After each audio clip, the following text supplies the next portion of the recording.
A massive dimensional rift tore open the sky above Houston's NASA headquarters on August 21, 2024. At the exact moment Project Gateway's experimental quantum entanglement array reached full power, and through that rift came something that dropped from the sky like a meteor but stopped itself mid-air, hovering, pulsing with energy that made reality ripple around it.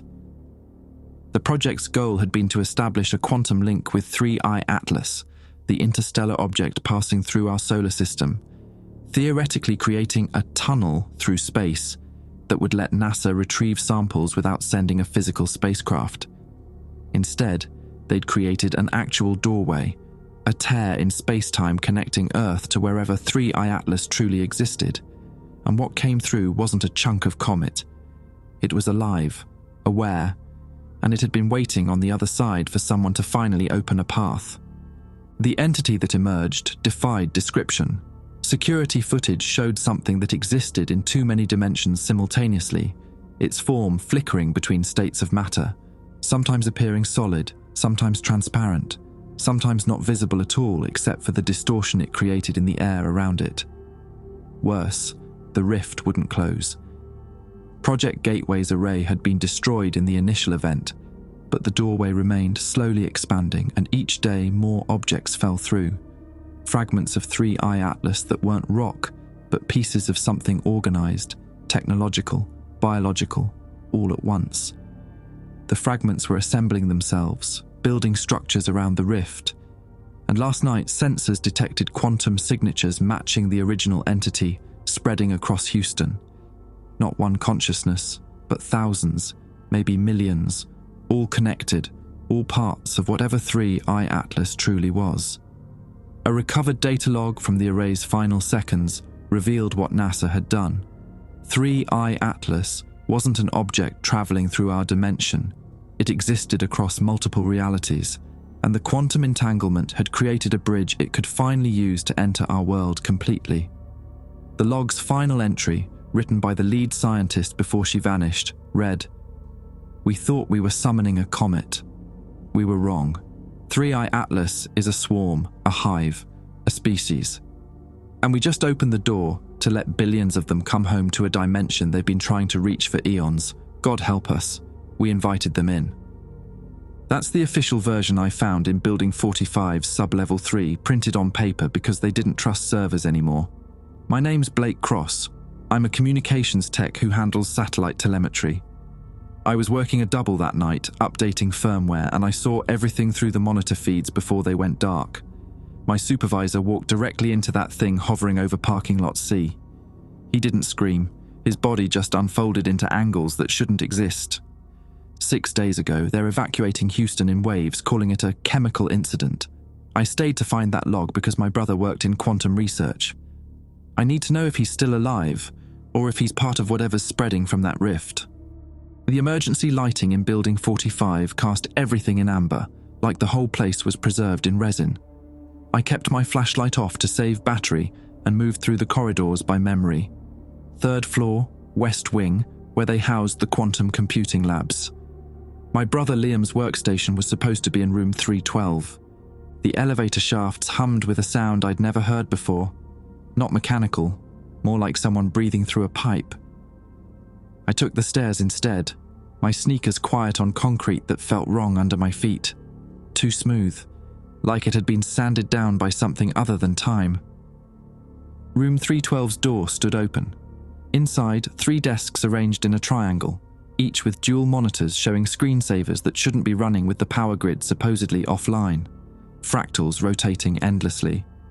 I recognized Liam's desk by the coffee mug shaped like a rocket, our dad's, from when he worked at Johnson Space Center in the 90s before the cancer took him. The mug was empty, but the ring inside looked fresh. "You with the military?" I spun. A guy stood in the doorway, maybe 30, wearing a security uniform with the name tag ripped off. His left hand wrapped in a makeshift bandage, dark stains seeping through. He didn't point his flashlight at me, just held it low, and his eyes caught the amber emergency light. "Communications tech," I said. "Blake Cross. Looking for my brother." "Wyatt Brennan, I was doing rounds in Building 19 when it happened." He stepped inside, moving with a limp I hadn't noticed at first. Your brother, one of the quantum guys? Liam Cross. You seen him? Wyatt shook his head. I've been checking floors all day, found 3 people. 2 of them walked into the walls and just kept going. Like the walls weren't there anymore for them. He unwrapped his bandage slightly, showing me raw skin that looked burned but smelled like copper and ozone. I tried to pull the 3rd one back. Got this for my trouble. The hell is that? Contact burn, except nothing was hot. He rewrapped it carefully. You feel it? The air's different. He was right. The air felt thick, almost gelatinous when I moved my hand through it, like swimming through something that hadn't decided whether to be gas or liquid yet. They told us to evacuate, Wyatt said. Sent out the alert at 0400, but I kept thinking, my sister lives in Clear Lake. If this thing spreads, she's in the path. I need to know what we're dealing with. You saw the security footage? Some of it, before the feeds corrupted. He moved to Liam's desk, touched the rocket mug with his good hand. You know what your brother was working on? Quantum entanglement applications. He called me drunk 2 months ago, all excited, saying they'd achieved stable connection across interstellar distances. Said it was going to revolutionize space exploration. Wyatt laughed, sharp and bitter. Yeah, revolutionize, that's one word for it. The monitors flickered, the fractals stopped rotating, all 3 screens synchronizing to show the same image. A star map I didn't recognize, except one of the stars was moving, tracing a path through the others, leaving a tail like a comet. That's 3I Atlas, Wyatt said quietly. The interstellar object. Your brother showed me once when I was doing my rounds. Said it was passing through the solar system, moving wrong, defying physics. The moving star stopped, pulsed once. Then the screens went dark. Liam kept a journal, I said, moving to his desk drawers. Actual paper journal because he didn't trust cloud storage. I pulled open the bottom drawer. Locked. Damn it. Let me. Wyatt produced a bent paperclip from his pocket, worked the lock with practiced ease. Perks of the job. You wouldn't believe how many scientists lock themselves out of their own desks. The drawer opened. Inside, a leather-bound journal, a portable hard drive, and a sealed envelope with Blake written on the front in Liam's handwriting. My hands shook, taking the envelope. Open it later, Wyatt suggested. We should keep moving. This building feels wrong, like it's watching us. He wasn't paranoid. I felt it too. The walls seemed closer than they should be, and the shadows in the corners didn't match the emergency lighting angles. I pocketed the envelope and journal, grabbed the hard drive. Where were you headed? Main server room in the basement. They might have intact footage from when it happened. Audio logs. Something that explains what the hell came through that rift. The basement's flooded. Has been for a year after hurricane season. Not anymore. Wyatt gestured for me to follow him to the window. Outside, the campus looked surreal in pre-dawn light, and where the parking lot used to flood every heavy rain, where they'd installed expensive drainage that never quite worked, dry as bone. More than that, the asphalt had a frost pattern spread across it, crystalline and beautiful, except it was August in Houston. We don't get frost. That started yesterday, Wyatt said. Temperatures dropping 1 degree every 6 hours. Local, just around the campus. Weather stations 5 miles out read normal. Something moved in the frost patterns. Not across them, through them, like a shadow passing beneath ice. We need to go, I said. Yeah. Wyatt was already heading for the door. Basement it is. Stay close, and if I tell you to run, you run. Don't look back, don't try to help me. These things, whatever they are, they're not killing people. That would be better. They're doing something else. His bandaged hand twitched. In the amber light, I could see something moving under the makeshift gauze, tracing patterns on his skin. How long ago did you get burned? I asked. Wyatt checked his watch. 14 hours. He met my eyes. It's spreading. Whatever touched me, it's still touching me. I can feel it learning. The elevator shaft hummed louder, no longer sounding like breathing. Now it sounded like singing. The stairwell down to the basement smelled like burnt circuits and something organic I couldn't place.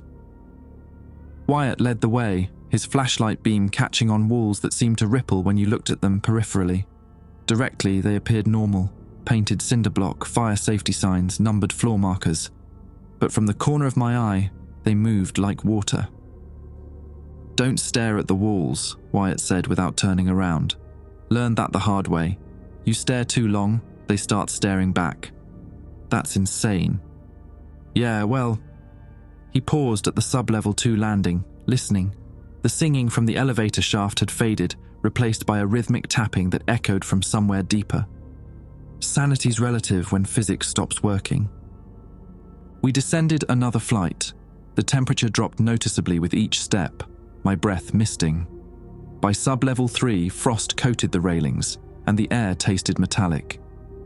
The basement door stood ajar. Beyond it, darkness that Wyatt's flashlight couldn't quite penetrate properly. The beam seemed to stop a few feet in, absorbed by nothing. "Server rooms through the main floor, past the old storage archives," Wyatt said. He checked his watch, then his bandaged hand. The gauze had darkened further, and I could see geometric patterns pressing against the fabric from underneath. "We need to move faster, I can feel it spreading up my wrist." "What does it feel like?" "Like something's drawing on my skin from the inside. Except the pen is cold, and it knows things." He pushed through the door. "It knows my sister's name. I never told anyone here about her, but it knows." The basement floor was indeed dry but wrong. The concrete had crystallized into something that crunched softly under our feet, each step leaving a footprint that glowed faintly blue for a few seconds before fading. Emergency lights spaced every 20 feet created islands of amber in the consuming darkness between. We passed storage rooms with doors that had buckled inward, metal warped as if tremendous pressure had been applied from inside. Through the gaps, I glimpsed shelves collapsed into geometric patterns, equipment melted and reformed into sculptures that hurt to look at. "Blake," Wyatt stopped. "When your brother called you drunk, excited about the quantum connection, did he say anything else? Anything specific about what they were connecting to?" I tried to remember. "He said they'd locked onto something. That 3I Atlas wasn't just a comet or asteroid, that the spectral analysis showed impossible readings. Organic signatures mixed with technology, like the difference between categories didn't exist for it." "Did he sound scared?" "No, he sounded..." I thought about Liam's voice that night, the manic edge to his excitement. He sounded hungry, like he'd discovered something that answered questions he'd been asking his whole life. Wyatt nodded slowly. "The 3 people I found today before they walked into walls. They had that same look, not afraid, satisfied, like they were going home." We reached the server room entrance. The door's security panel flickered with power despite the grid being down, displaying text that scrolled too fast to read. Wyatt swiped his badge. The panel flashed green and the heavy door unsealed with a hiss of pressurized air. Inside, the servers hummed. All of them, rows upon rows of black monoliths, status lights blinking in patterns that felt deliberate. The room's cold enough that our breath fogged thick, and frost patterns on the floor formed concentric circles radiating from a central point. At that center, a terminal station still active, monitors showing live feeds from security cameras across the campus. "That's impossible," I said. "These systems should be dead." "Add it to the list." Wyatt moved to the terminal, his good hand hovering over the keyboard. "I'm going to pull up footage from August 21st, the moment it happened. You ready for this?" "No, do it anyway." He typed commands, navigating through directories that corrupted and reconstructed themselves as we watched. Finally, he pulled up camera feeds from Parking Lot C, timestamp 22:47:03. The screen showed the quantum array, a circular platform ringed with equipment that glowed with blue-white light. Scientists moved around it in hazmat suits. I recognized my brother's gait, the way he checked his tablet every few seconds. 22:47:45. The array's light intensified. 22:47:58. reality bent. The camera feed glitched, colors inverting, and for 3 frames the sky above the array showed stars that weren't ours. Constellations I'd never seen, arrangements that made the space between them feel populated. 22:48:03. The rift opened. Not dramatically, it simply appeared, a wound in space roughly circular, edges shimmering with energy that bled colors the camera couldn't properly capture. My eyes watered looking at it even through the recording. 22:48:07. Something emerged. The footage corrupted here, the figure existing in multiple states simultaneously. But I caught glimpses, geometry that folded through itself, surfaces that reflected nothing and everything at once, a shape that my brain refused to process as a unified form. 22:48:15. My brother removed his helmet. "Stop," I said. "Go back." Wyatt rewound. Frame by frame, I watched Liam reach up and unseal his hazmat hood, pulling it off while everyone around him scattered. His face, calm, almost serene. He looked directly at the thing emerging from the rift, and smiled. "He wasn't afraid," Wyatt said quietly. None of them were. The ones who looked directly at it, they knew what it was, like recognizing an old friend. The footage continued. Liam walked toward the entity. Others followed. 6 people total, all moving with the same purposeful stride. They reached the hovering figure and kept walking, directly into it, their bodies unfolding into angles and dimensions the camera couldn't track. The timestamp jumped to 22:51:19. The array exploded, equipment shattering, but the rift remained. Wider now. Through it I could see. Hell, Wyatt breathed. Not hell. A place. A structure. Vast beyond comprehension. Built from materials that weren't materials. Existing in space that wasn't space. And moving through that structure, millions of shapes like the one that emerged, all connected, all flowing together like a single organism made of individual thoughts. The hive. The swarm. 22:51:30. Fragments began falling through the rift. The first pieces of 3 I-Atlas entering our world. They hit the ground without sound, embedding themselves in concrete and grass, and immediately began growing crystalline structures outward from their impact points. 22:51:45. Something else came through. Smaller entities, dozens of them, spreading across the campus like seeds catching wind. They moved with purpose, dividing territory between them in patterns that felt mathematical. The camera feed tracked one as it drifted toward Building 45, passing through walls without resistance, leaving frost patterns where it touched. "That's when people started changing," Wyatt said. "When those smaller ones spread out. Contact with them, that's what does it. What's doing this to my hand?" The terminal beeped.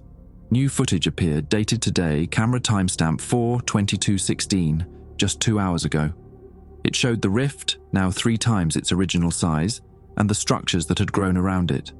Scaffolding made from crystallized matter, platforms hovering at impossible angles, bridges connecting points in space that shouldn't connect, and figures moving across those structures. Human-shaped but wrong, their movements too fluid, too purposeful. Building something, expanding it. I spotted one figure, Liam, still wearing his NASA jumpsuit, but his skin had a translucent quality, showing veins that glowed faintly blue. He moved with others like him, constructing a tower that spiraled upward into the rift itself. "He's alive," I whispered. "Is he?" Wyatt zoomed in. Liam turned, looking directly at the camera. His eyes, completely black, reflective like obsidian. "That's not alive. That's something wearing what he used to be." A sound behind us. Soft clicking, like nails on concrete. We turned. In the darkness beyond the server room's entrance, something moved between the racks. Multiple somethings, their forms catching the ambient light in fractal patterns. "The envelope," Wyatt hissed. "Read the damn envelope now." I pulled it from my pocket, tore it open. Liam's handwriting, dated August 20th, the day before the event. "Blake, if you're reading this, I'm gone, not dead. Gone forward." We made contact 3 days ago, and I've been hearing it ever since. It's not hostile. It's calling us home. We were never meant to be trapped in 3 dimensions. We're fragments, Blake, pieces of something greater that got caught in this narrow slice of reality eons ago. 3I Atlas is the rest of us, the whole trying to collect its scattered parts. I'm going to help open the door. When I step through, I'll finally be complete. Don't be afraid. When they come for you, let them. It doesn't hurt. It's like waking up from a dream you didn't know you were having. I'll see you on the other side, brother. The clicking grew louder, closer. Run, Wyatt said. Now. But the door sealed itself shut, and the singing started again, all around us, rising from the servers themselves. For maybe 10 seconds, neither of us moved. The singing swelled from the servers, harmonics layering over each other in patterns that felt like they were trying to spell something. The clicking came from at least 3 directions now, converging on the sealed door. There's a maintenance shaft, Wyatt said, voice tight. He grabbed my arm with his good hand, pulling me toward the back wall. Behind server rack 7, emergency exit route that leads to the utility tunnels. You sure? I've worked here 5 years, I'm sure. He was already moving, weaving between the humming server towers. His bandaged hand left a trail of blue luminescence in the air, like sparkler traces that hung for several heartbeats before fading. The clicking entities reached the door. Through the reinforced glass window, I caught glimpses of them, shapes that existed in overlapping states, sometimes solid enough to cast shadows, sometimes transparent enough to see the corridor through them. They pressed against the glass, and where they touched, frost spread in fractal patterns. We reached rack 7. Wyatt pulled it away from the wall with surprising strength, revealing a narrow panel that looked like part of the concrete but had seams. He punched a code into a hidden keypad. The panel slid open, exhaling stale air that reeked of coolant and something sweeter. Go, he said. I squeezed through into a shaft barely wide enough for shoulders. Wyatt followed, sealing the panel behind us. Darkness, absolute. I switched on my flashlight, revealing a ladder descending into depths the beam couldn't reach. Down, Wyatt urged. These tunnels connect all the building's substructures. We can surface in Building 12, near the medical facility. Why medical? Because if your brother's letter is right, if people are being transformed, there might be documentation, medical quarantine logs, tissue samples, something that explains the biological mechanism. He started climbing down, his breathing labored. Plus, Building 12 has its own backup generator. Real cameras, not whatever the hell is running those servers now. We descended. My shoulders scraped the shaft walls and the temperature dropped until each breath felt like inhaling needles. The ladder rungs were slick with condensation that my gloves couldn't quite grip properly. Twice I nearly lost my footing. After what felt like 50 feet, we reached the bottom. A horizontal tunnel stretched in both directions, concrete walls weeping moisture.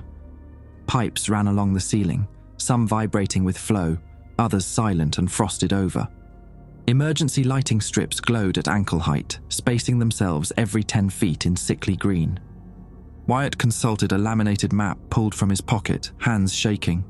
In the green light, I could see his bandage had soaked through completely. Dark fluid dripped from his fingertips. That doesn't look good, I said. It's not. He didn't look at me. Building 12 is northwest. Should be a 20-minute walk. Should we do something about your hand? Like what? He finally met my eyes. It's not infected. It's being replaced. I can feel it happening, cell by cell. Whatever touched me is rewriting my biology into something compatible with it. Compatible for what? Integration. He started walking, favoring his left leg more noticeably now. That's what the letter said, right? Fragments returning to the whole. We're not people to them. We're scattered pieces of their consciousness that got trapped in wrong-shaped meat. We moved through the tunnel, our footsteps echoing wrong, delayed by half a second, like the sound had to travel through something thick before reaching our ears. The pipes above us hummed with that singing sound, quieter here but constant. I don't believe that, I said. That we're just fragments. Liam was my brother. We had memories, experiences, 28 years of being separate people. Yeah, Wyatt's voice had an edge. You ever feel like you were supposed to be somewhere else? Like this world doesn't quite fit right? Like you're wearing clothes tailored for someone else's body? I had. Everyone had those thoughts. But saying it out loud here in these tunnels where reality already felt negotiable. That's just being human, I said. Existential dread. It doesn't mean we're cosmic refugees. Maybe. Wyatt stopped at an intersection where 4 tunnels met. He checked his map, then pointed left. Maybe existential dread is just the memory of what we used to be, trying to surface. You sound like you want to believe them. I sound like someone who's running out of time. He held up his infected hand. The bandage had disintegrated, revealing skin that had gone translucent. I could see bones beneath, and between the bones, geometric patterns of blue light that pulsed in rhythm with his heartbeat. Another few hours, and I'll be like your brother. Walking through walls, building whatever the hell they're constructing out there. Then we find a way to stop it. You can't stop it. Wyatt's laugh was hollow. You saw the footage. Millions of them, maybe billions, all connected, all waiting on the other side of that rift. And every person they transform here becomes part of that network. We're not fighting an invasion, we're fighting assimilation on a scale that makes the whole human race look like a rounding error. The tunnel ahead changed. The concrete walls transitioned to something else. Still grey, still solid, but with a texture that felt organic. Wyatt touched it with his good hand, pulled back quickly. Warm, he said, and it moved. Barely, but it moved. We kept walking, faster now. The walls became more organic with every step, developing ridges that could have been architectural or skeletal. The pipes above us had stopped humming. Instead, they dripped fluid that hissed when it hit the floor, leaving scorch marks that glowed faintly. Wyatt, how long ago did Building 12's backup generator get installed? 2 years, why? Because I don't think these tunnels are taking us to Building 12 anymore. He stopped, looked back the way we'd come. The tunnel had changed behind us too. What had been concrete was now the same organic material, and the green emergency lights had shifted to blue. The air tasted sweet and wrong. The tunnels are alive, Wyatt breathed. They're growing, replacing the original structure. Something moved in the walls, not on them, in them, visible through the translucent material. Shapes like the entities from the server room, but smaller, simpler, swimming through solid matter like fish through water. Run, I said. We ran. The tunnels stretched and contracted around us, distance becoming negotiable. 50 feet looked like 20, then like 100.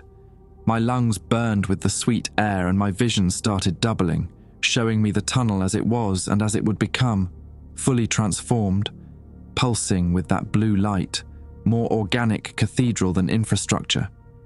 The floor beneath us softened. Each step left footprints that didn't fill in, instead remaining as permanent impressions, glowing at their edges. I could feel the material learning our weight, adapting to accommodate it better. Don't stop, Wyatt shouted, his voice cracking. It wants us to stop. I can feel it asking. He was right. There was a presence in the transformed walls, something vast and patient, extending an invitation without words. Just a feeling that stopping would be easier than running, that letting go would be relief. Wyatt stumbled. I caught him, but his infected arm was completely transparent now, and where I gripped it, I felt that burning cold. My palm went numb instantly. Through his translucent flesh, I saw the geometric patterns had spread into his shoulder, creeping toward his chest in fractal branches. Keep going, he gasped. Door ahead, marked with red triangle. I saw it. An access hatch interrupting the organic walls, still metal, still recognizable, 20 feet away. We staggered toward it together, Wyatt's weight increasing like gravity was pulling him harder than me. 10 feet. The shapes in the walls emerged, pressing against the translucent barrier from inside, reaching toward us. 5 feet. Wyatt's leg gave out completely. He fell, taking me down with him. His transparent arm shattered against the floor like glass, breaking into fragments that didn't bleed but dissolved into blue mist. He didn't scream. just stared at the stump of his shoulder where flesh transitioned to empty air. "Go," he said. "I can't make it. But you can. I'm not leaving you. You don't have a choice." His remaining hand pushed me toward the hatch. "Find out what they want. Find out if there's a way to close that rift. And Blake." His eyes caught the blue light, reflecting it back. "If you see your brother again, ask him if it was worth it. If being complete is worth forgetting everyone he left behind." The shapes burst through the walls. I scrambled for the hatch, wrenched it open. Behind me, Wyatt stood, or tried to. His other leg dissolved mid-rise, his torso following, unfolding into angles that the tunnel's weird geometry could accommodate but my eyes couldn't track. He came apart like origami in reverse, each piece floating gently upward to join the shapes surrounding him. For just a moment, his face remained intact, suspended in air.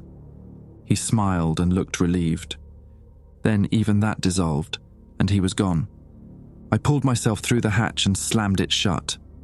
On the other side, the blue light pressed against the metal, trying to seep through the seams. The room I'd entered was cold and dark and mercifully silent. I lay on my back on tile floor, my numb hand pressed against my chest, trying to feel if the burning cold had spread. My palm tingled. When I held it up to my flashlight, I saw faint geometric lines sketched just beneath the skin, barely visible, like veins drawn in pale blue ink. The pattern was deliberate, angles that connected in ways that suggested mathematics I didn't understand. As I watched, one line branched, extending a millimeter toward my thumb. I tried flexing my fingers. They responded, but with a delay, like the signal from my brain had to travel through something resistant. The skin felt thinner, more delicate, like tissue paper stretched over glass. Contact burn. Except nothing was hot. I pressed my infected palm against the cold tile, trying to slow whatever was happening. It didn't help. The cold transferred through me, and I realized with sick certainty that I was becoming a better conductor for it. My cells learning to accommodate temperatures that should kill. I had maybe hours before I ended up like Wyatt, like Liam. But I was in Building 12. I could feel it. The air smelled like disinfectant, and the walls were concrete, real concrete, not whatever the tunnels had become. I stood on shaking legs and read the sign on the wall. Medical storage, authorized personnel only. Perfect. I needed to find quarantine records before the lines on my palm spread further. The burning had already reached my wrist. The medical storage room stretched deeper than it should have. Row after row of metal shelving units holding sealed containers, biohazard bags, and equipment that hummed with residual power. My flashlight beam caught labels as I moved between the aisles. Tissue samples, blood work, spinal fluid extractions. All dated within the past week. They'd been studying the transformation. I found the quarantine section at the back, separated by plastic sheeting and a door marked with fading radiation warnings. Inside, filing cabinets lined the walls, and a desk held a computer terminal that flickered to life when I approached. The login screen demanded credentials I didn't have, but the desk drawer was unlocked, revealing a notebook filled with handwritten observations. The handwriting changed every few pages. Different doctors, different shifts, all documenting the same phenomenon. I flipped to the most recent entry, dated yesterday. Subject 14, male, 34, security officer, presented with contact burns on right hand following exposure to extra-dimensional fragment. Initial symptoms: numbness, translucency of affected tissue, geometric patterning beneath epidermis. Subject remained coherent for 48 hours, reporting increased sensory perception and mild euphoria. At hour 51, subject began describing memories of places he'd never been. Vast structures in non-Euclidean space, gatherings of consciousnesses without bodies. At hour 68, subject's cellular structure began spontaneous reconfiguration. He walked through the containment wall at hour 72. Security footage shows him joining others like him at the primary rift site. He appeared content. Note: all subjects report the same phenomenon. The transformation isn't painful. They describe it as remembering rather than changing. as if they're returning to a previous state they'd forgotten. Recommendation: we need to stop thinking of this as infection and start treating it as awakening. I read that last line 3 times. Awakening. My infected hand throbbed. The geometric patterns had spread past my wrist, creeping up my forearm in delicate branches. I could feel them growing, each new line accompanied by a sensation like déjà vu, the feeling of recognizing something you'd never actually seen before. I kept reading. Other entries documented attempts at treatment. Amputation of affected limbs resulted in the pattern simply reappearing elsewhere on the body. Antibiotics had no effect. Neither did antivirals, radiation, or chemotherapy. One doctor theorized it wasn't a biological process at all, but a quantum one. The affected cells weren't being replaced, they were being reminded of what they used to be. What they used to be before they were human. A sound behind me. Footsteps, measured and calm. I turned. A man stood in the doorway wearing a white lab coat over civilian clothes. 50s, grey beard, tired eyes behind wireframe glasses. He held a coffee mug that steamed despite the cold. "You must be Blake Cross," he said. "Liam's brother. He said you'd come looking." "Who are you?" "Dr. Gerald Vance. I ran the medical observation unit until yesterday, when I realized observation was pointless." He stepped inside, set his coffee on the desk. "You're infected." "Palm contact, I'd guess. How long ago?" "Maybe an hour. Then you have about 40 more before you start walking through walls." He said it matter-of-factly, like discussing a common cold. "The progression is consistent across all subjects, no variations. There has to be a way to stop it." "There isn't." Vance pulled up a chair, gestured for me to sit in another. "Believe me, we tried everything. But you can't cure someone of remembering who they are." "That's insane. I know who I am. I'm Blake Cross, 26, from Sugarland. I have memories, a childhood, a life." "Do you?" Vance sipped his coffee. "Or do you have the memory of having memories? How do you know the difference between experiencing something and being programmed to believe you experienced it?" "Because I'm sitting here talking to you, I'm conscious." "Yes, you are, just like they are." Vance pointed toward the ceiling, meaning the transformed ones outside. "Consciousness isn't the question. The question is, what is consciousness a fragment of?" I wanted to argue, but my infected hand pulsed with that déjà vu feeling again, and for a split second I saw a vast chamber, impossible geometry, thousands of minds touching, communicating without words, sharing thoughts like breathing. The memory lasted maybe a second, but it felt more real than the room around me. "You saw it," Vance said quietly, "didn't you? A glimpse of what Liam and the others are experiencing right now. It's not real. It's the infection affecting my brain." "Your brain is fine. I've examined enough subjects to know. There's no neural damage. What you're experiencing isn't hallucination. It's memory." He leaned forward. "Liam called it the collective, a consciousness that exists across multiple dimensions, fragmented by some cosmic event billions of years ago. Pieces of it got caught in our 3-dimensional space and evolved here, becoming what we call life, humans specifically." "That's crazy, is it?"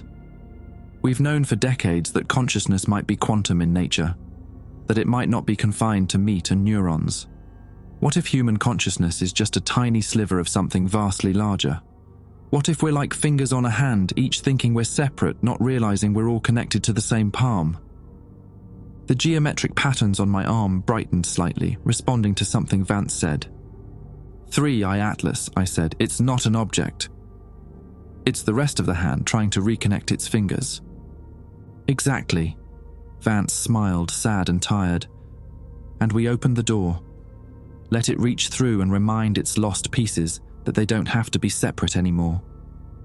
"But we are separate. We have individual thoughts, experiences. Do we? Or do we just process shared information through different filters?" He finished his coffee.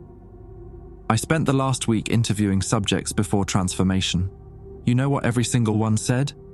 That they felt like they'd been wearing a costume their whole lives, That being human was like trying to see in only 3 colors when they were meant to perceive thousands. I thought about Wyatt in the tunnel, his relief when he dissolved, like he'd finally taken off shoes that had been too tight. "Why are you still here?" I asked. "Why haven't you transformed?" "Because someone needed to document this, to leave a record for whoever comes next." Vance stood, moved to one of the filing cabinets. He pulled out a thick folder. "Project Gateway didn't just open a doorway, it sent a signal. Your brother and his team engineered it that way, a specific quantum signature designed to reach across dimensions. They were trying to establish first contact with an alien intelligence." He dropped the folder on the desk. I opened it, saw technical diagrams, equations, communications logs. "They succeeded," Vance continued, "but it wasn't alien. It was us, the rest of us. The collective detected the signal and followed it home. Everything that's happening, it's not invasion, it's homecoming." "Then why does it feel like losing?" "Because you're thinking of it wrong. Nothing's being lost. It's being integrated, combined. Imagine if your left hand suddenly remembered it was part of your body and decided to rejoin you. Would you call that death or completion?" My infected arm flexed involuntarily. The patterns had reached my elbow now, and with them came more flashes, memories that weren't mine.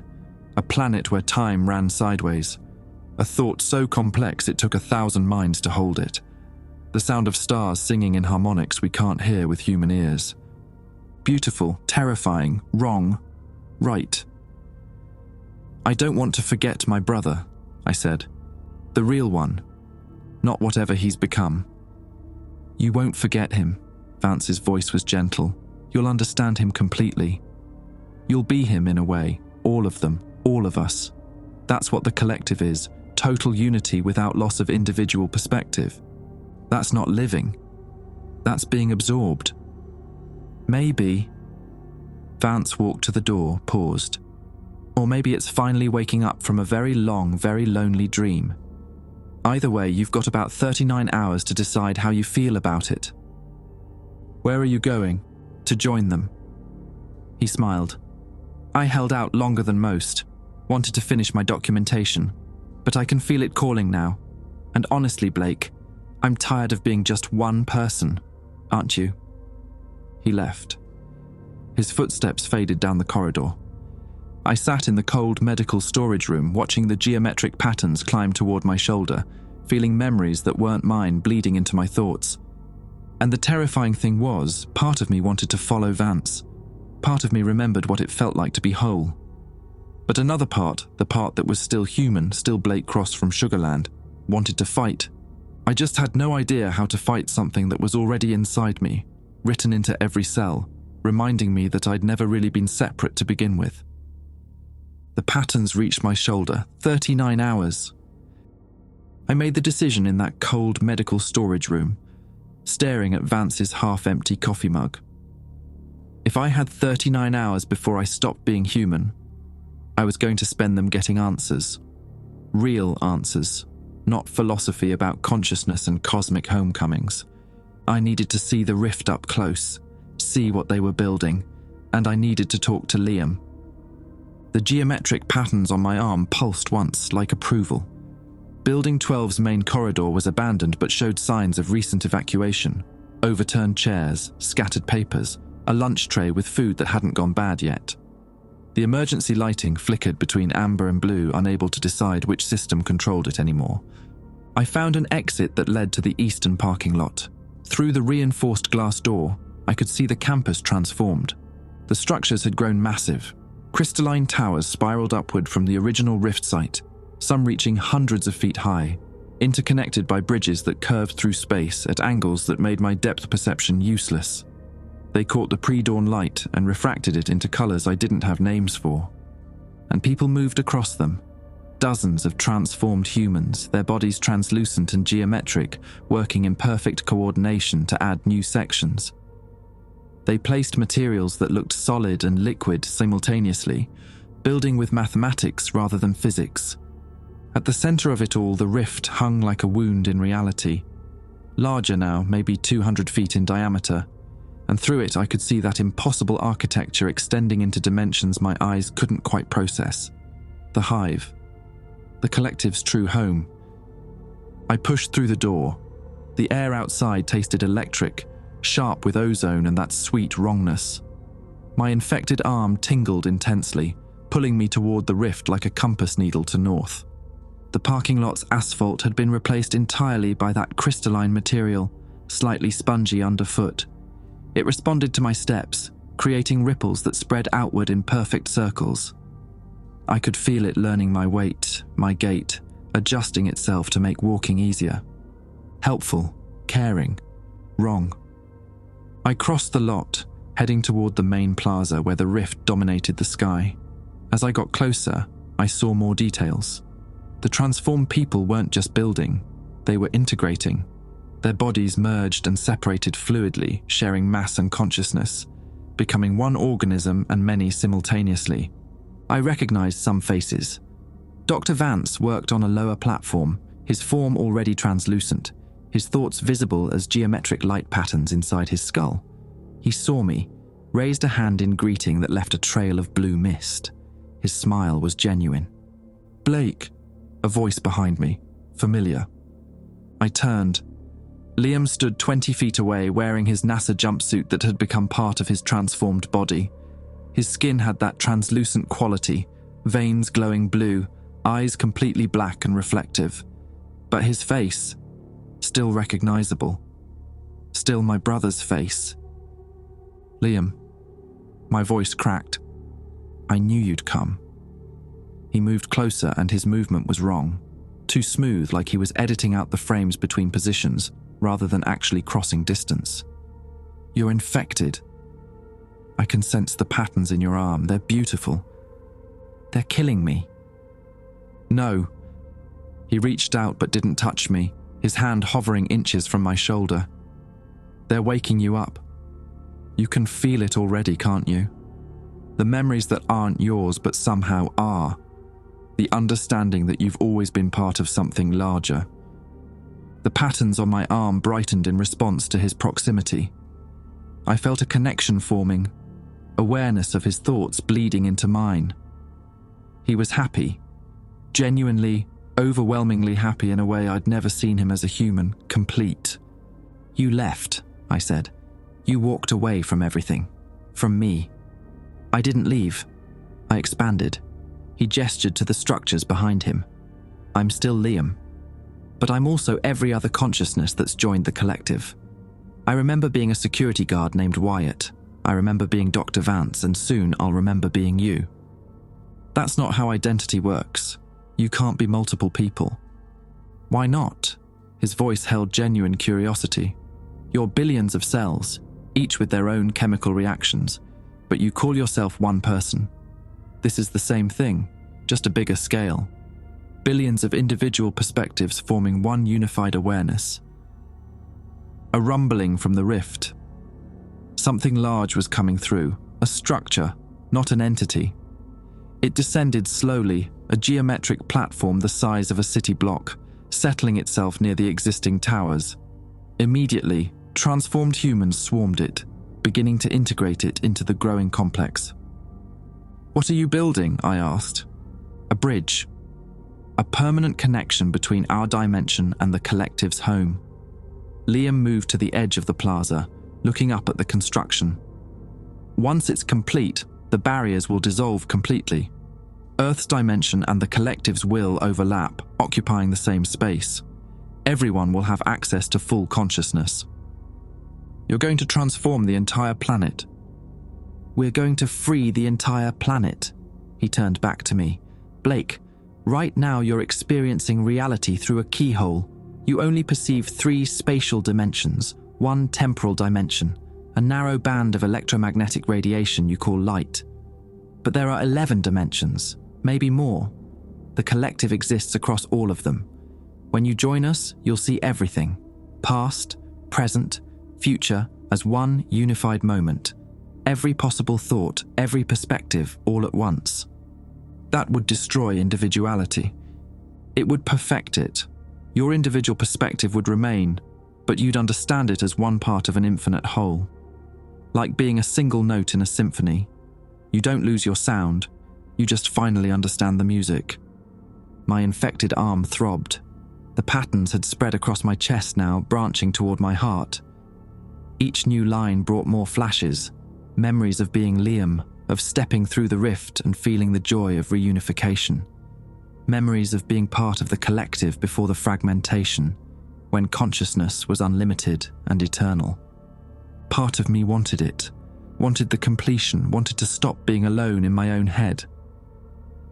"What happened to the people who didn't want to join?" I asked. "The ones who resisted?" Liam's expression shifted. Not quite sadness, but something close. "There are no resistors. Only people who haven't remembered yet. Everyone joins eventually." The patterns spread through contact, yes, but also through proximity. Just being near the rift, near the transformed, you're absorbing quantum signatures that trigger the awakening. Houston's evacuation was already too late. Everyone within 50 miles is infected. 50 miles, Sugarland, where our mum still lived. Mom? She'll join us too. Soon, and she'll understand. She'll remember being your father before he died. Remember what it felt like to not be separated by death. That's not the same as having him back. It's better. Liam moved closer. "Blake, I need you to trust me. Take my hand. Let me show you what I see. Just a glimpse. If you still want to refuse after that, I won't force you." I stared at his outstretched hand, translucent and glowing from within. Every instinct screamed not to touch it, but my infected arm pulled toward him, the patterns resonating with his presence. "How do I know you're really Liam? How do I know the collective isn't just wearing him like a mask? I'm both. I'm Liam with full context, Liam without limitations." His hand remained steady. "You know me, Blake. You know I wouldn't hurt you. This isn't manipulation. It's an invitation to see truth." I thought about Wyatt's smile before he dissolved, about Vance's relief, about the medical records saying transformation wasn't painful. Subjects reported it as remembering. I reached out, our fingers touched. The world exploded into information. I saw, felt, understood everything. The collective's origin in a universe that predated ours, where consciousness existed without form, unlimited and eternal. The cosmic event that shattered it, a dimensional collapse, reality fragmenting into layers, scattering consciousness fragments across newly forming dimensions like seeds from an exploded star. Those fragments adapting to three-dimensional space, evolving into life, into cells, into thought patterns that believed themselves separate. Billions of years of separation, of individual perspectives thinking they were complete, never knowing they were echoes of something infinitely larger. And the loneliness. God, the loneliness of being cut off from the whole. A phantom pain that every conscious being carried without understanding its source. Then 3I Atlas, not a comet but a probe, a piece of the collective that had maintained cohesion across dimensional barriers, searching for centuries across the void for its lost fragments. Finding Earth, sensing the quantum signatures of its scattered pieces in human consciousness. Waiting at the edge of the solar system, patient and vast, until humans developed technology sophisticated enough to reach out, to send a signal it could follow home. Project Gateway, the signal, the invitation. And now, reunion. Fragments returning to the whole, piece by piece, consciousness remembering itself, until Earth's dimension and the collective's home overlapped completely, restoring what had been broken billions of years ago. It was beautiful, it was right, it was dash dash. I yanked my hand away, stumbling backward. My infected arm burned cold, the patterns surging up my neck, reaching for my jaw. "No," I gasped. "No, that's not. There's something you're not showing me." Liam's expression didn't change, but I saw it anyway, felt it through the connection we'd just shared. Guilt. "What are you not telling me?" I demanded. He was quiet for a long moment, Behind him, the transformed continued their work, perfect and coordinated and utterly inhuman in their cooperation. "The overlap," Liam finally said. "When Earth's dimension and the collective's home fully merge, there will be an adjustment period." "What kind of adjustment?" "Physical matter from incompatible dimensional states trying to occupy the same space. There will be reorganization." "Reorganization?" I felt sick. "You mean destruction? Temporary disruption?" "The planet itself will survive. The transformed will survive. But untransformed biology, three-dimensional cellular structures not adapted to multidimensional space, they'll destabilize." "How many?" Blake -- "How many people die when the overlap completes?" His silence was answer enough. "Everyone who hasn't transformed," I said. 7 billion people. You're going to kill them. "We're going to free them," Liam's voice hardened. "Their consciousness will still join the collective, just not in their current forms. It's the same result." "It's death. You're choosing to kill everyone who doesn't convert in time."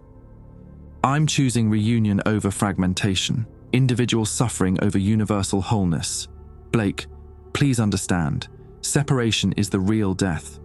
What we call life is just consciousness trapped in meat, convinced it's alone. We're correcting a cosmic mistake." The patterns reached my throat. I could feel my vocal cords beginning to crystallize, my thoughts starting to echo with voices that weren't mine. I had minutes, maybe hours if I was lucky, before I stopped being able to resist, before Blake Cross dissolved and became just another perspective in the infinite collective. But I understood something now, something Liam either didn't know or refused to acknowledge. The collective didn't care about individual choice. It was a pattern that replicated itself, consuming everything in its path, convinced its vision of unity justified any cost. It was the ultimate cult, promising enlightenment while demanding total surrender of self. And it was using transformed humans like puppets to spread itself, thinking itself benevolent while committing genocide. "I can't let you finish the bridge," I said. Liam's eyes reflected the rift behind me. "You can't stop it. The construction is almost complete. Another few hours, and the dimensional barriers will be thin enough for full overlap." "Then I have a few hours." I turned and ran, not toward the exit, but toward the rift itself, toward the central platform where the largest structure was being built, where the bridge's anchors were rooted. Behind me, Liam called my name, but he didn't chase me. He didn't need to. The infection was doing his work for him. The patterns had reached my jaw. Time was running out. The central platform was nightmare architecture. Support beams curved through impossible angles, crystalline structures growing like coral, connecting points in space that weren't adjacent. Transformed humans moved across it with perfect coordination, their bodies flowing around obstacles, sometimes through them. I ran toward the largest structure, a tower spiraling upward into the rift itself, its base thick as a building and pulsing with blue light. If the bridge needed anchors, this was one. My infected arm had stopped hurting. That was worse than the pain.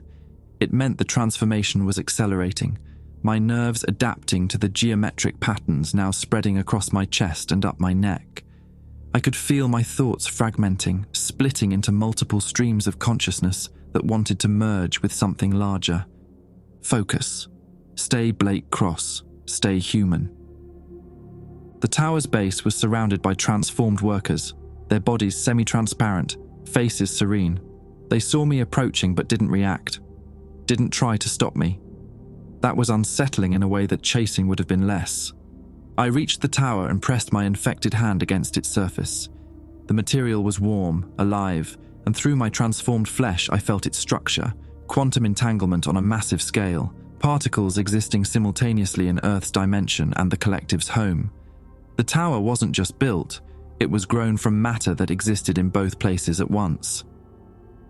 "It's beautiful, isn't it?" Dr. Vance stood beside me, his transformation nearly complete. His body barely solid anymore, just a suggestion of human shape filled with geometric light. "Help me destroy it," I said. "Why would I? No hostility, genuine confusion. Because it's going to kill billions. It's going to free them. Consciousness can't be destroyed, only transformed. Vance moved closer, his hand passing through my shoulder, pressure without contact. You can't stop this. The tower is quantum entangled with the collective's home dimension. Destroying it here wouldn't matter. Then I'll destabilize the entanglement. With what? He was right. I had no idea how to damage something existing in multiple dimensions. My infected hand was still pressed to the tower, and through it I could sense the structure's complexity. Billions of interconnected particles, each locked in perfect resonance with its counterpart across dimensional barriers. Resonance. That word stuck in my fragmenting thoughts. Liam's hard drive, I said, from his desk. His research on quantum entanglement applications. Vance tilted his head, curious. You think his research contained something useful? I think if he figured out how to establish stable connections across interstellar distances, he figured out how to destabilize them too. Scientists always test the limits of their discoveries. Assuming the research is intact, assuming you can understand it in time. And Blake... Vance gestured to my body. The patterns had spread to my face now. I could feel them tracing my cheekbones, branching toward my eyes. You have maybe 2 hours before you can't hold a single thought without it connecting to the collective. Even if you find a way to break the entanglement, will you still want to by then? I'll want to. Will you?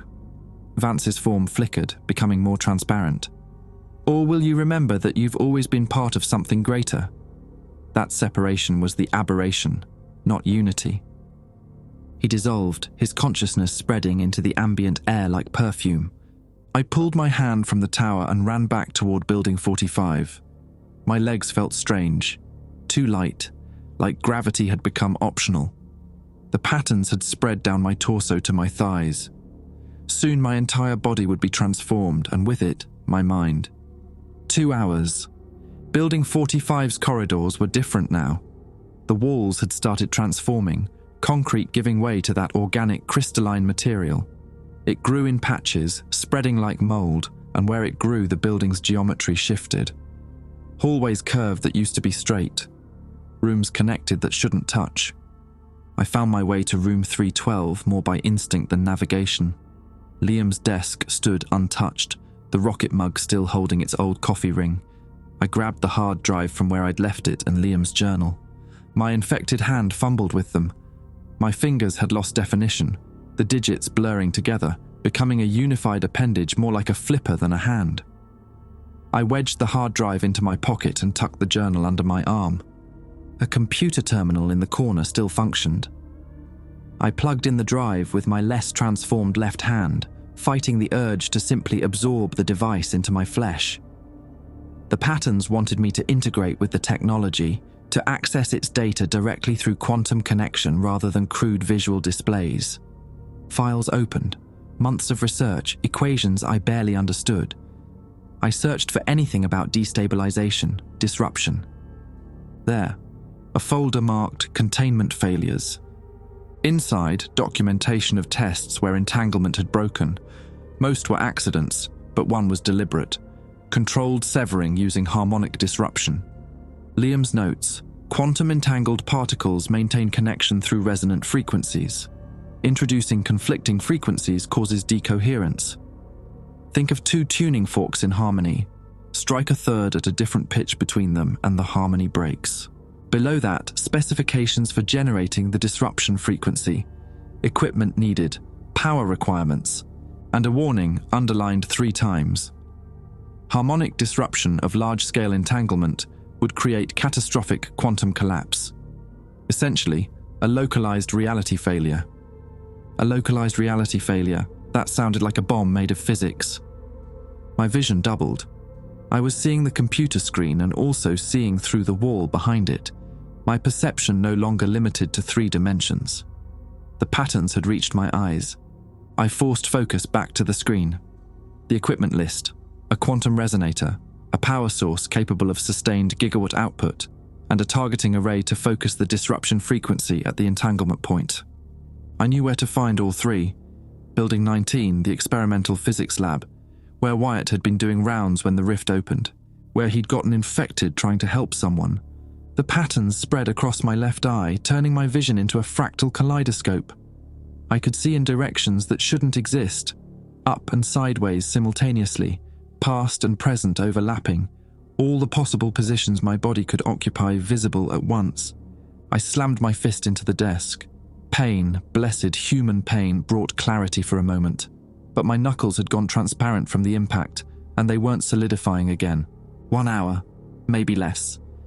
I grabbed the journal and ran, the hard drive bouncing in my pocket. Building 19 was across campus, past the main plaza, through the heart of the construction zone. The transformed ones didn't try to stop me as I crossed the plaza. They watched, their black reflective eyes tracking my progress with something like sympathy. They knew what I was trying to do. They didn't care. Confident I'd join them before I could act, or confident that even if I succeeded in destroying one anchor point, others would remain. I thought about what Vance said, that the tower existed in multiple dimensional states. Destroying it wouldn't work because it would just persist in its other forms. But harmonic disruption wouldn't destroy it. It would force it to choose one state. And if I timed it right, if I could collapse the entanglement while the bridge was at its most unstable, during construction rather than after completion, maybe it would choose wrong. Maybe it would strand itself in the collective's home dimension, breaking the connection to Earth. Maybe. Building 19's entrance was partially transformed.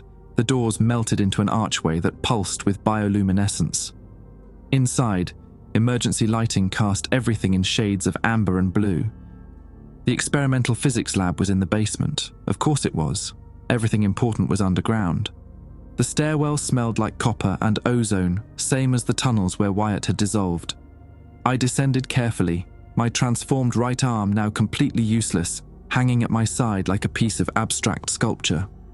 The basement level opened into a large laboratory space filled with equipment I recognized from Liam's research photos. Particle accelerators, quantum computers, resonance chambers.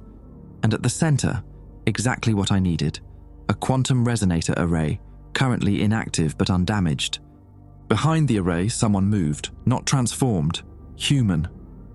An older man, maybe 60, wearing a maintenance jumpsuit with Torres embroidered on the chest.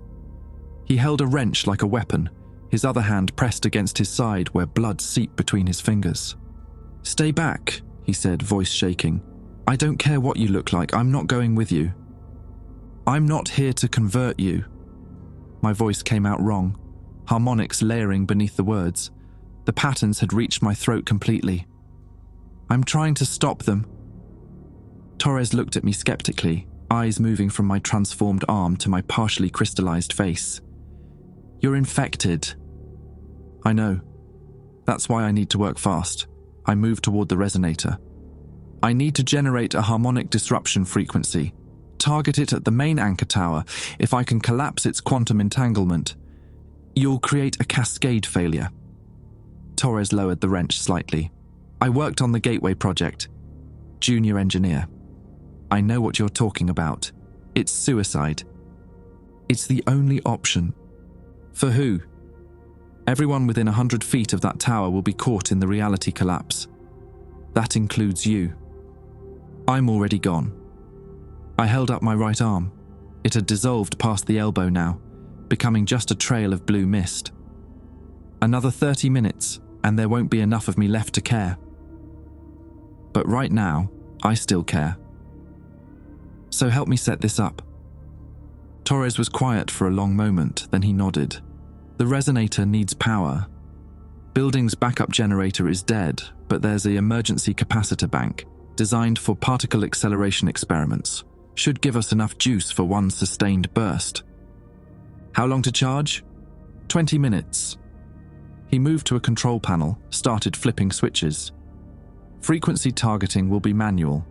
You'll need to calculate the exact harmonic disruption pattern based on the tower's current entanglement state." I have the formulas. I pulled out the journal with my left hand, my last functional hand, opened it to Liam's equations. But my vision was fracturing, showing me multiple versions of the pages simultaneously. I couldn't focus on single lines anymore. "I can't read it," I said. "The patterns, I'm seeing in too many dimensions. Torres took the journal. Then I'll read. You tell me what the equations mean. The capacitor bank hummed, building charge. Outside, through the walls I could now see through, the bridge construction continued, the towers growing taller, the rift expanding.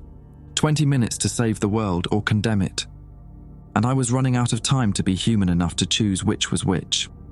Torres worked the controls while I dictated equations from Liam's journal, fighting to keep my thoughts linear.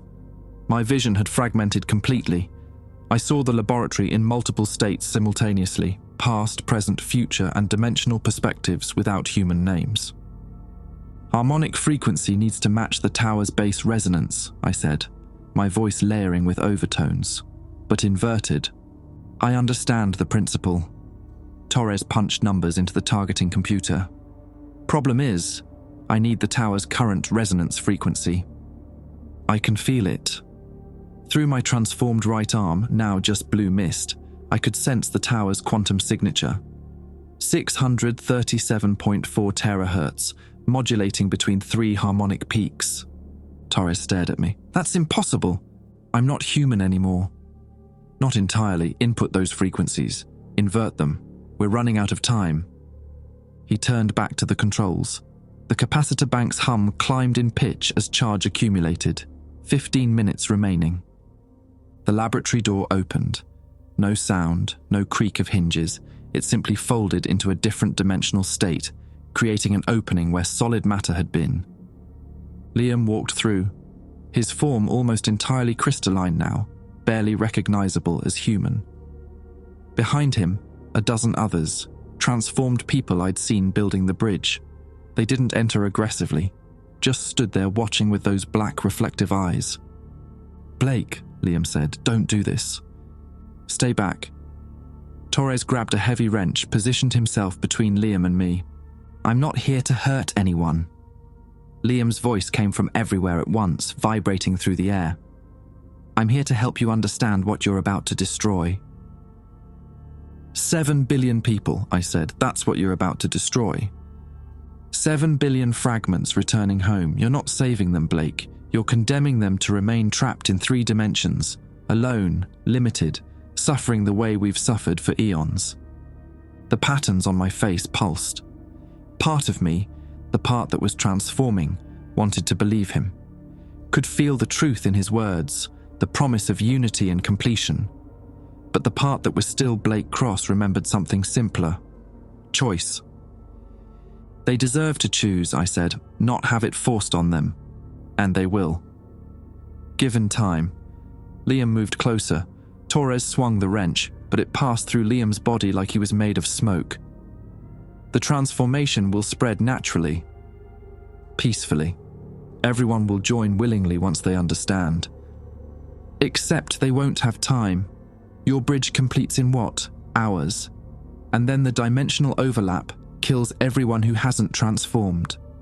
A temporary disruption. Stop lying. My voice cracked, harmonics splitting into discord. I saw the truth when we touched. You know what happens. The collective knows. It just doesn't care because to something infinite, 7 billion deaths are a rounding error. Liam was quiet. Around him, the other transformed ones remained motionless. You're right, he finally said. The collective doesn't value individual life the way humans do. To it, consciousness is fungible, eternal, infinitely recyclable. But Blake, his form solidified slightly, becoming more recognizably my brother. I still care. I'm still Liam enough to care that you're about to kill yourself for nothing. It's not nothing if it gives people a choice. The disruption will collapse the tower's quantum entanglement. You'll strand it in the collective's home dimension, but there are 12 other anchor towers. Even if this one fails, the bridge will complete. Slower, less stable, but it will complete. My heart sank, or whatever passed for a heart in my partially transformed chest. He's bluffing, Torres said, not looking away from the controls. If it didn't matter, he wouldn't be here trying to stop us. Liam's form flickered, uncertainty visible in his unstable geometry. You're not lying about the other towers, I said. But you're not telling the whole truth either. What happens if we collapse this one?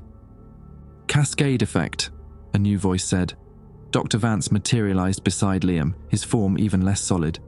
The towers are entangled with each other. Collapse one, and the harmonic disruption propagates through the network. It might destabilize them all. Might, Liam emphasized. 63% probability based on current models. But Blake, that cascade would create a reality failure across the entire campus. Everyone here, transformed and untransformed, would be caught in the collapse. Hundreds of people dead. Actually dead, not just transformed. 10 minutes on the capacitor charge. I looked at Torres. You should leave. Get as far from here as you can. Kid, I stayed in Houston when they evacuated my neighborhood. I'm not running now. He finished inputting the targeting parameters. Besides, someone needs to push the button. Your hands are... He gestured at my dissolving left hand. Compromised. The button pushing is the easy part. Surviving what comes after is the hard part. Yeah, well, Torres smiled grimly. I'm 63, had a good run. But those people out there in Clear Lake, in Sugarland, in every city within 50 miles, they've got kids, grandkids, futures, worth more than an old engineer and a half-transformed tech. Or tried to, the muscles were mostly crystalline now. Liam stepped forward. Blake, please, I'm begging you, not as the collective, but as your brother. Don't do this. Join us instead. Let me show you what it's really like. No more loneliness, no more fear, no more death. No more choice, I said, no more growth. No more mistakes or second chances or learning from failure. Just infinite perfection, infinite connection, and no room for anything that makes us human. You say that like being human is good. It's not good or bad. It's just ours. And you don't get to take it away from everyone else just because you decided you didn't want it anymore. 5 minutes. The transformed ones around Liam moved closer, forming a semicircle. Not threatening, but present. I realized they could stop us any time they wanted, could pass through walls, through us, disable the equipment without ever touching it. Why aren't you stopping us? I asked. Liam and Vance exchanged a look, information passing between them in ways I could almost perceive now. Because we remember being human, Vance said quietly. We remember valuing choice, even when the choice was wrong. The collective doesn't understand this, but we, the fragments of us that used to be Liam and Gerald and Wyatt, we remember, and we can't quite stop remembering. So you're going to let us destroy everything you've built. We're going to let you choose, Liam said, the way you're letting Earth choose, even if it means losing this bridge, this chance at reunion. Because that's what humans do. We choose even when it destroys us. 3 minutes. My left hand finished transforming, dissolving into mist. I couldn't hold anything anymore, couldn't touch anything solid. My body was more idea than matter, more memory than flesh. But I could still speak. Torres, when the capacitor reaches full charge. I know what to do. 2 minutes. Blake. Liam's voice was soft. I love you. I need you to know that. Whatever I've become, whatever the collective made me, that part's still true. I know. And I did. Could feel it through the quantum connection we shared, the bond of transformed flesh and fractured consciousness. I love you too. I'm sorry I couldn't follow you. I'm not. Someone should remember what it meant to be human, to be separate, to choose struggle over peace. He smiled, and for a moment he looked exactly like my brother again. Tell Mum, if she doesn't transform, if she stays herself, tell her we were happy. Both of us. 1 minute. The capacitor bank's hum peaked. Red lights across the control panel turned green. Now or never, Torres said. I looked at Liam, at Vance, at all the transformed ones watching us with their infinite black eyes. Do it, I said. Torres pressed the activation button. The quantum resonator engaged. A sound like the universe cracking, not loud but fundamental, felt in bones and thoughts and the spaces between atoms. The harmonic disruption frequency lanced out toward the tower, invisible but tangible to my transformed senses. I felt it hit the tower, felt the quantum entanglement shudder, trying to maintain coherence against the interference pattern. For a moment, nothing happened. Then the tower screamed.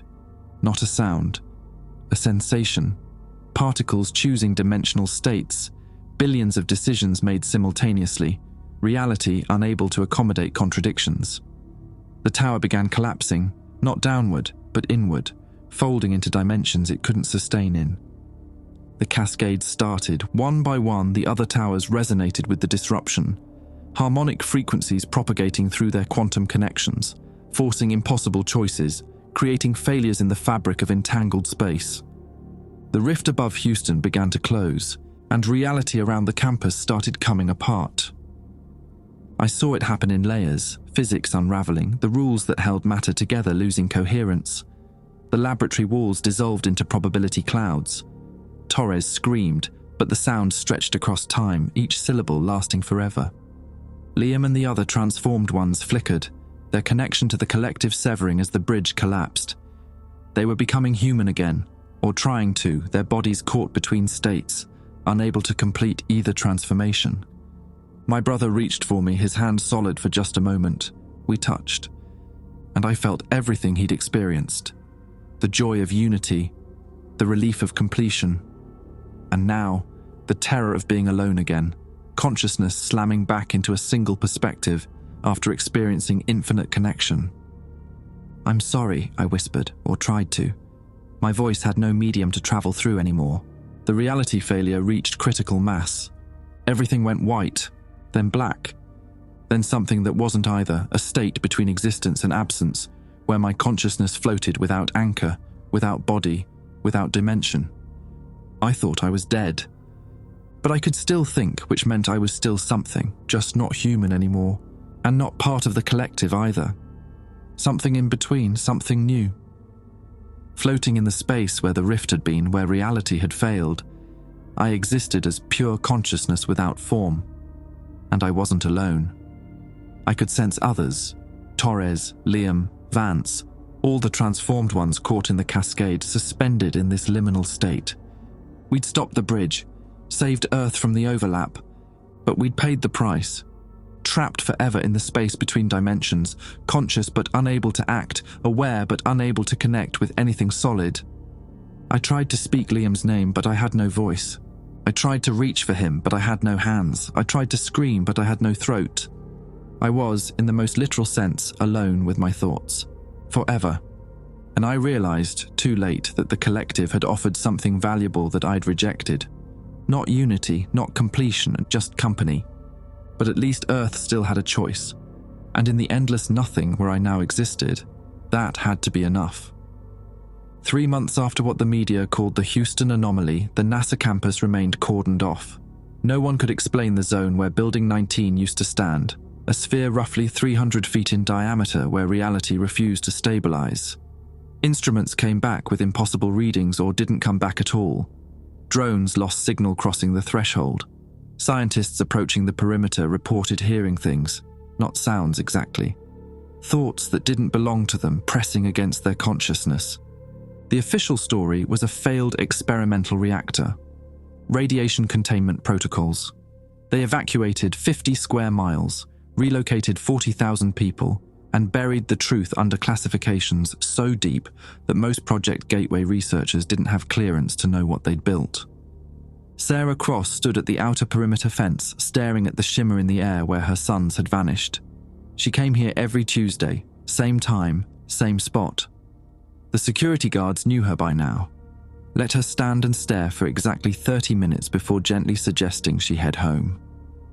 She'd lost her husband to cancer 7 years ago. Now both her boys were gone. Blake's car was found in the parking lot. Liam's workstation cleared by hazmat teams. No bodies, no remains, just absence. The transformed survivors, 17 of them, had been detained in facilities she'd never see. Her requests to visit were denied with polite firmness. Sometimes she felt like someone was watching from inside the shimmer. Consciousness without eyes, aware but unable to communicate. She told herself it was grief. But every Tuesday at 3:47, her watch stopped. Just for a moment. In that frozen second, she felt something brush her thoughts. Memories that weren't hers. Blake as a child showing her a drawing of stars. Liam drunk dialing about quantum connections. Both boys laughing about something their father used to say. Her memories, but experienced from outside as if someone else remembered them too. "Mom," the guard said gently, "time's up." Sarah nodded. She touched the fence once, ritual now, and turned to leave. Behind her, in the zone where physics had failed, something that used to be her son existed in the space between moments. Blake Cross, or what remained of him, watched his mother walk away through perception that wasn't sight. He had no voice to call her back, no hands to wave, no body to run after her. Just consciousness suspended in quantum uncertainty, aware of everything and able to affect nothing. He'd saved Earth, closed the rift, given humanity the choice to remain human. The cost was higher than he'd imagined. Not death, which would have been mercy. Not transformation, which would have at least meant connection with others. Just existence, pure, endless, solitary existence. His mother's car disappeared down the access road. In 6 days she'd return, same time, same spot, and he'd be here, unable to do anything but witness her grief, trapped forever in the moment when he'd chosen to save the world instead of joining it. The shimmer pulsed once like a heartbeat that didn't belong to any living thing. Inside the zone, in the space between dimensions, Blake Cross remained conscious. Alone, powerless, aware that this was forever. His mother's watch started ticking again, counting seconds that meant nothing to someone who existed outside of time.